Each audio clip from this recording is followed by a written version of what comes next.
Have you ever wondered if love could be a state of consciousness?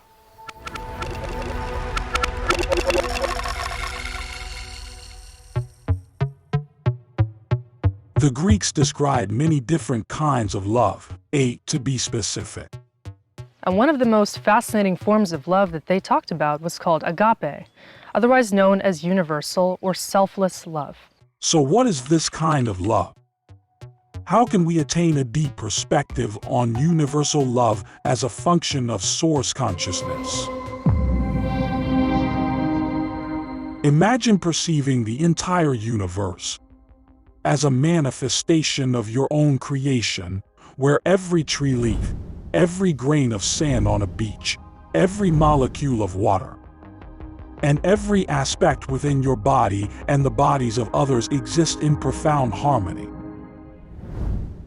In order to understand this perspective more deeply, you need to start to see how you are actually similar in some shape and form to everything else around you. Why is it that those we encounter in life often mirror aspects of ourselves? They seem drawn to us, sparking a journey into our inner workings and the significance of every interaction, belief, and perspective in our shared existence. This is the only way that you can come to see the beauty in all of creation. And this is how source consciousness is really animating itself through every living being. Some people say that all of reality is an illusion, Maya, if you will. And this is the perspective that is very ancient in nature, where many ancient ancestral wisdom teachings talk about reality as a product of the mind. And if the mind is what creates the illusion of separation, then the only way that we can actually understand reality or the mind of source is to come more into a state of alignment with our hearts. Just as the Beatles embraced beautiful values and beliefs about reality through their music, individuals with a rich inner world actively choose to cultivate unity within themselves each day, like the members of the band harmonizing their voices and instruments. These people choose to see a lot more beauty because they subconsciously are aligning with that beautiful element in the world around them. Truly, the way that we intake reality is a reflection of us. Just like if we choose to see with unity, everything around us will seem to be more unified, which touches on the previous point of our discussion about disintegration. When disintegration exists in life, it's because we are choosing to still be disintegrated within ourselves. When disintegration exists in life, it's because we are choosing to still be disintegrated within ourselves. If there's something that you don't like about reality or that you think needs to be separate from you, that you inherently push away from, maybe people that you try to avoid or situations or themes that you try to completely reject in your perspective, consider why that is and if rejection is really the solution in this case. The ego, as it's choosing to maintain its I, separate entity, is what seeks control. Whenever one seeks control and nurtures a desire for separation, they inadvertently breed further division in their life. For as long as you try to be this separate being with your own separate state, and you think that you're creating reality separately from all other beings in existence, you'll feel like the world is against you. You'll never feel as one with nature. Because the world does not operate in your favor unless you choose to operate in line with the natural order. And so there are many ancient teachings that discuss harmonization with the natural element. When people choose to really be mindful about the way that they go about their days, they choose to spend time in nature, meditate, do breath work, do ancient ritual practices and ceremonies that align with the seasons and the different cycles of life, where you choose to be very actively mindful of the elements in the natural world, you likewise become more aware of the elements within yourself. And operating really in tandem with the universal mind means choosing to be more mindful of what occurs within yourself.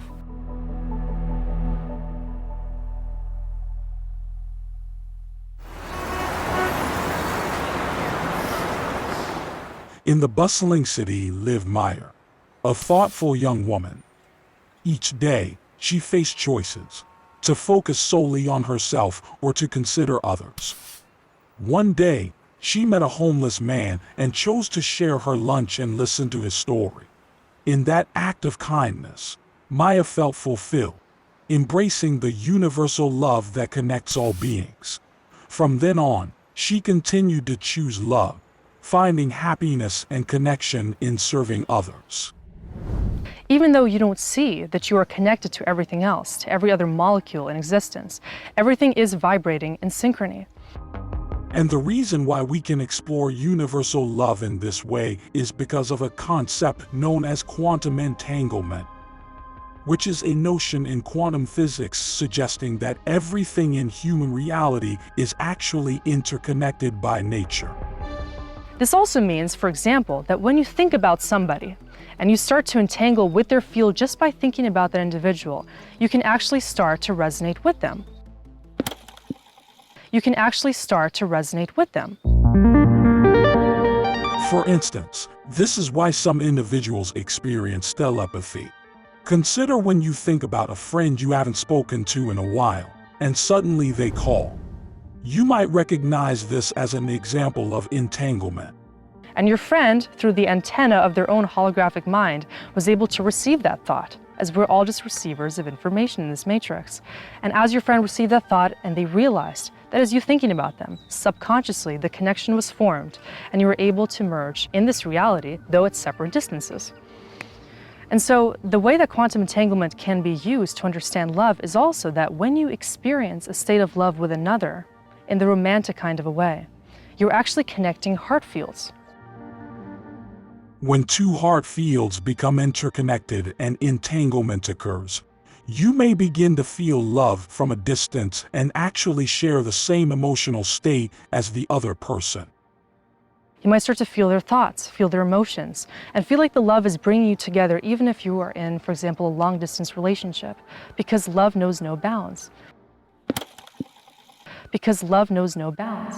And many speak about love as this eternal concept that has no limits to it, where people can be on different continents or feeling even a connection to a deceased loved one. Where love does not die, we can actually understand that it is because we're experiencing the soulful kind of universal love, that it's a pervasive theme in our lives.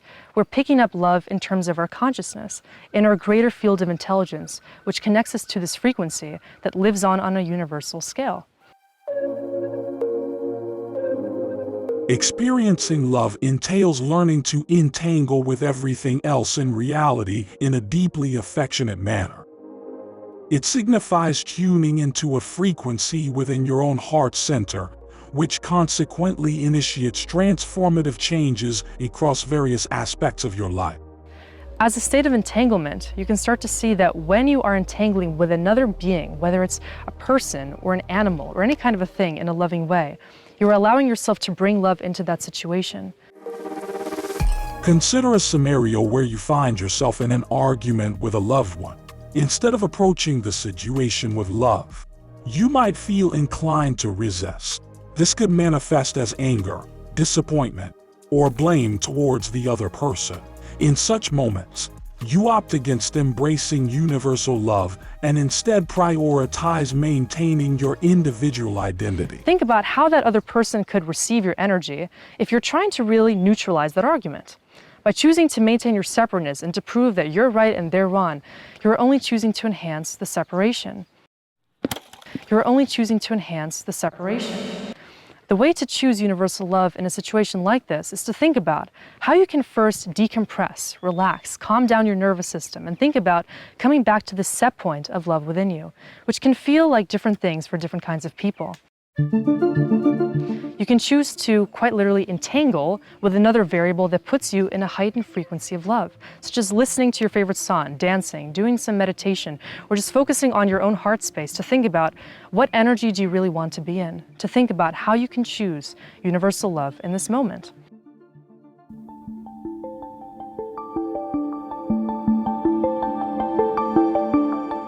Choosing love in moments of disagreement with loved ones can transform interactions, fostering openness and harmony instead of focusing on being right or wrong. At the end of the day, everybody's right in their own way, and the only way that we can understand how to find love by lovingly entangling with everyone in our lives is by choosing to see their own perspective in a loving way as well. We can start to see everybody as an expression and a representation of us, as they too are bringing in some loving perspective. If what we are experiencing doesn't feel like love, that is an opportunity to learn love. that is an opportunity to learn love.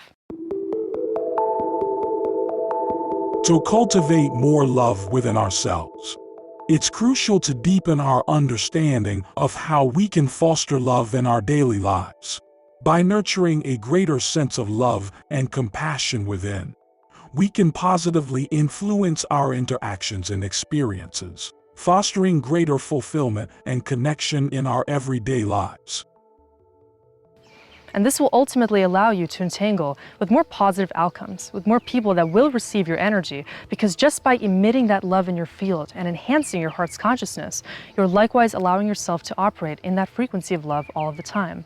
This is ultimately how you can master yourself and find more reasons to entangle with love in your everyday world. On this trip, I had the pleasure of being in the wilderness, in the sacred spot of this Ecuadorian retreat site. And I got to encounter the universal connection to all of nature, which really felt like the frequency of love. Something that has been forgotten in the advanced civilization that we currently experience, where people are more disconnected at times, feeling more drawn into the artificial matrix rather than the organic matrix of the world. So here I got to interact with the natural flora and fauna, the trees, and felt really this beautiful harmony, which is something that deeply connects us from within ourselves to all of the natural world. And in doing so, I felt more connected to my own heart and soul, feeling as one with all of these elements, which are not something that I usually tend to encounter. And it brought me closer to the awareness that universal love really is the language of all of life that we can learn to speak together.